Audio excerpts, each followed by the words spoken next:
నాగార్జున గారు super duper hit కొట్టేశారు movie. చాలా చాలా బాగుంది. ఫస్ట్ ఆయన గెటప్ లో చూసి థియేటర్ లో అరిసి గొంతే పోయింది. సో మూవీ మాత్రం ఎక్స్ట్రాడినరీ ఉంది, చాలా బాగుంది. ప్రతి ఒక్కరు ఫ్యామిలీతో చూడవలసిన మూవీ నా సామిరంగా. ఎక్స్ట్రాడినరీ ఉంది, ప్రతి ఒక్కరు ఫ్యామిలీతో ఎంజాయ్ చేయొచ్చు. అక్కినేని నాగార్జున గారు హిట్ కొట్టేశారు. నా సామిరంగా super duper hit.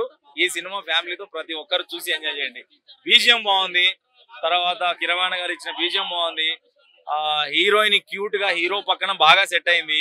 Allari Naresh గారి పాత్ర బాగా పండింది.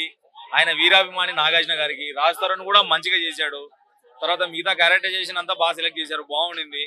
అండ్ కొత్త డైరెక్టర్ అయినా సరే నాగార్జున గారు ఆయన డైరెక్టర్ ని నమ్మి ఆయనకు అవకాశం ఇచ్చారు. చాలా బాగుంది, ఎక్స్ట్రాడినరీ ఉంది, సూపర్ డూపర్ హిట్. నాగార్జున గారి సినిమా. అంజి క్యారెక్టరే అల్లరి నరేష్ గారు, అంజిగా అల్లరి నరేష్ గారు చేశారు. అంజిగా జీవించేశాడు, నాగార్జున గారి పక్కన జీవించేశాడు. ఆయన భావించేది, అల్లరి నరేష్ గారు భావించేది నాగార్జున గారికి వీరాభిమాని కాబట్టి దేవుడిలాగా భావిస్తారు. అభిమానులను అలానే చూశారు. ఆయన జీవించేశారు. Anji character extraordinary, super, మర్చిపోలేరు.